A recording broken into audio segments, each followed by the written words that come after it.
Would you like to make something cute, cozy, and custom with just a little yarn and a hoop?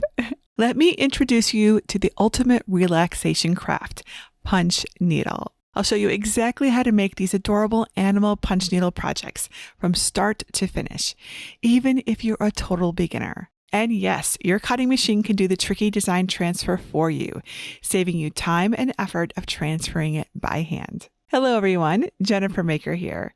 It's a beautiful day to learn some needle crafting magic. Now, I'm an avid sewist, but I remember how confused I was the first time I saw a punch needle project. But once I figured it out, I realized just how relaxing and fun punch needling can be. Today, I'll walk you through everything you need to do to create an adorable punch needle project, including downloading my free designs, drawing a design on your fabric, punching the stitches with colorful yarn, and finishing your work beautifully. Since punching is the fun part, I'll show you how to do that first. Later, I'll show you where to find my free design files. Punch needle art can be displayed from either side. You can show the flat side, that's the front, or the loop side, which is the back. In this tutorial, we'll display the loop side for a fun, fluffy finish. You also have choices when it comes to fabric. I'm using monk's cloth, but linen is another popular choice. Both look great, but linen is a bit harder to punch, so I definitely recommend monk's cloth if you're a beginner. Let's start by getting your punching hoop and punch needle ready. Use the larger plastic hoop for this step. It gives you extra space around the design, which makes it easier to punch the outline. Set aside the smaller bamboo hoop for now. Loosen the bolt at the top of your plastic punch needle hoop and separate the inner ring from the outer one. Slide the inner hoop underneath your fabric, centering your design over it. Place the outer hoop over the fabric with the bolt at the top.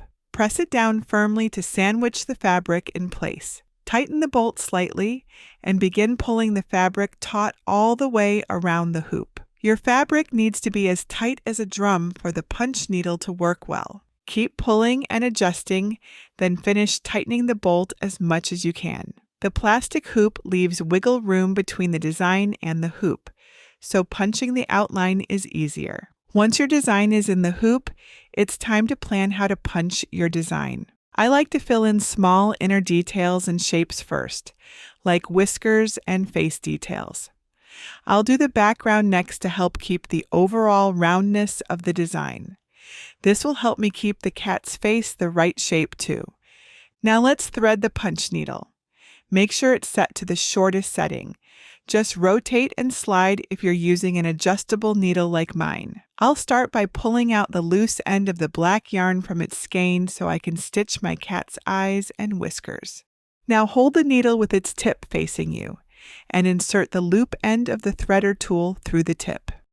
Push it all the way through the handle until it comes out on the other side. Next, slide your yarn through the threader's loop. Then pull the threader back down through the needle, carrying the yarn along with it. You can pull yarn directly from the skein as you punch. Give yourself plenty of slack and make sure there are no knots. Now insert the threader through the hole near the tip of the needle from the longer back side to the open front side. Insert your yarn tail and pull it through. Then adjust your yarn, leaving an inch or two hanging from the tip. Your needle is ready for punching. Now turn your hoop so the drawn side is facing up. If you're displaying the loop side of your project like I am, this should be a mirror image of your final design. Place the punch needle's tip right on the outline where you want to start. Push the needle all the way through until the handle touches the fabric. If you flip over your project now, you'll see where the thread comes out of the tip of the needle. The length of your needle determines the size of your loops. Flip your project right side up again, then pull the needle straight back out, keeping the tip close to the fabric. As you pull the needle out, the tightly woven fabric grabs onto the yarn, holding it in place and forming a loop on the other side. That's your first stitch. If your first stitch doesn't hold, check that the yarn isn't too tight or tangled. Make sure your needle has plenty of slack and then try again. Once your first stitch is in place, decide which direction you want to punch. Then twist the needle so the tip's open side faces in the direction you want to punch. I tend to work counterclockwise, so I'll twist my needle so it opens in that direction. Move the needle forward about 1/8 of an inch and punch again. Keep the tip close to the surface as you move so the yarn feeds through evenly. Continue punching along the outline, turning the needle as needed to keep the open side facing the direction you want to move. Make sure your needle's handle touches the fabric every time, so the loops on the other side stay consistent. Once you complete the first shape's outline, place your next stitch just inside the line and begin filling the shape inward toward the center. Avoid stitching in the same hole. That can undo your previous loops. Instead, aim for a new spot. Keep following the outline, moving inward until your shape is filled.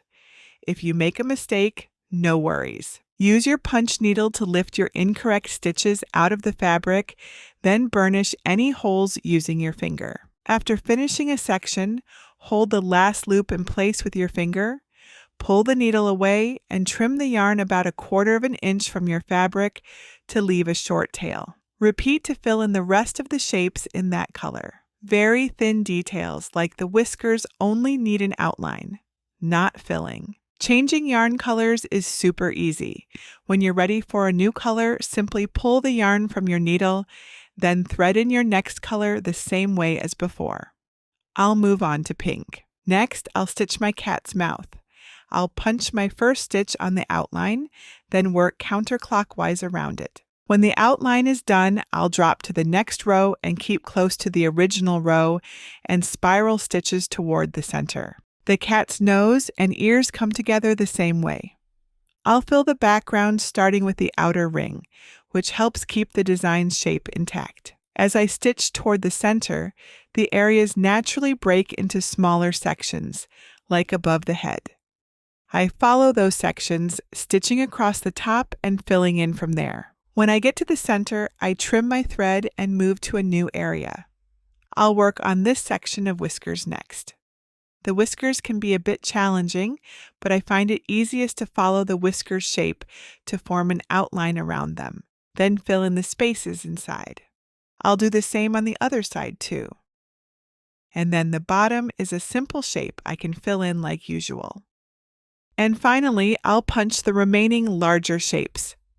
The filled-in background helps me know just where to place my stitches for a smooth outline to my cat's face. I can keep filling in the face toward the center, working around the other shapes as I go until my design is fully punched. Once you've punched all the sections, loosen the hoop and remove your finished piece. Flip it over and wow, look at those adorable loops. Now place your project in your bamboo display hoop the same way as before. Make sure the loop sits snugly against the hoop's inner edge, and use a screwdriver to make sure the bolt is extra tight. Check for misaligned loops and use a weeding tool or a yarn needle to nudge them back into place. This smooths outlines and fixes uneven areas. If you see a loop of the wrong color, pull it back where it belongs. Push long loops down and adjust yarn from the back to even the height. When the front looks good, remove the painter's tape and flip your hoop face down. Thread a yarn needle with a long piece of yarn.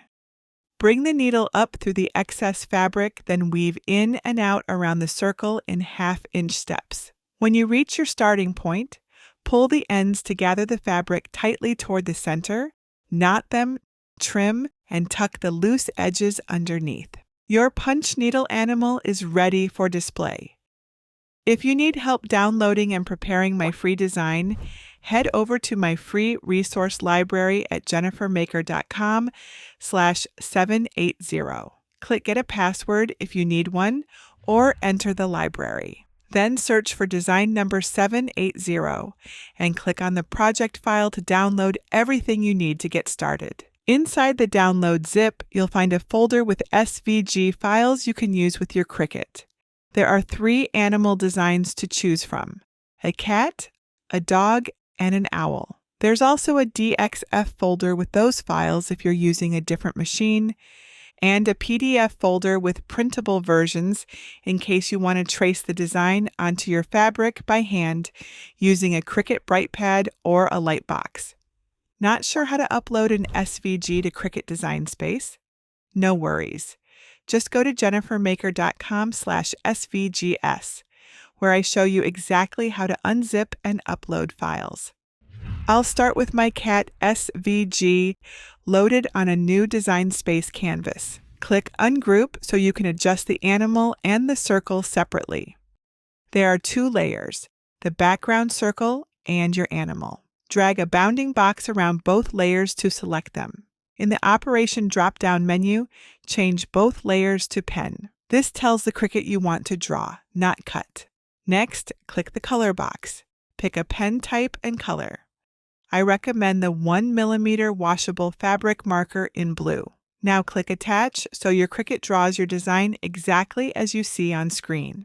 Once your design is set, you're ready to draw. Make sure your Cricut machine is selected in the top right corner, then click Make.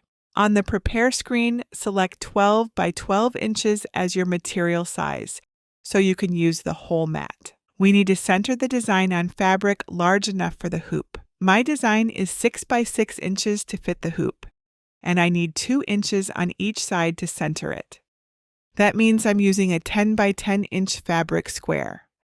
I'll drag my design so the top left corner touches the intersection where 2 inches across and 2 down meet, so my Cricut will draw it in the right place. Because we're displaying the loop side, which is technically the back side, click the mirror toggle. And if you'd like to add a heartfelt twist, like a name or special word, I share customization ideas in my Advance with Jennifer Maker workshop.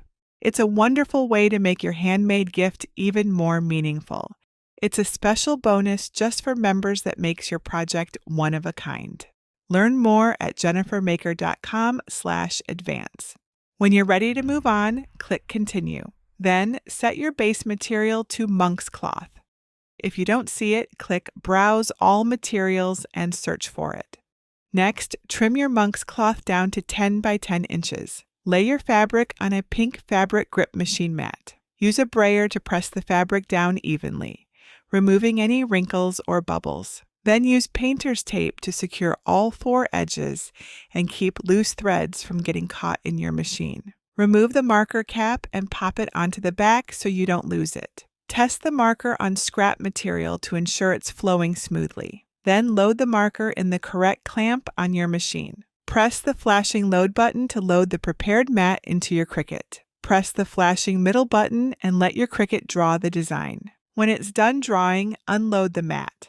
Flip it over and peel it back to remove the fabric, keeping the tape attached. Fold the tape over the edges to stop fraying. And now your fabric is ready to punch just like I showed you earlier in this tutorial. You've finished your very first punch needle project and you have something amazing to show off. Display it on a shelf, hang it on the wall, or gift it to someone who needs a little handmade cheer. You can even stitch all 3 animals to make a matching set. If you want to customize your design with different colors or yarn textures, go for it. Punch needle is so versatile once you get the hang of it. If you ever run into issues like loops not holding, yarn tangling, or fabric loosening, just rewind to the tips in this video or check out my blog at jennifermaker.com/780 for further details. I hope you had as much fun making this as I did sharing it. Be sure to join our Facebook group at jennifermaker.com/cricketcrafters and show us a photo of your finished punch needle project.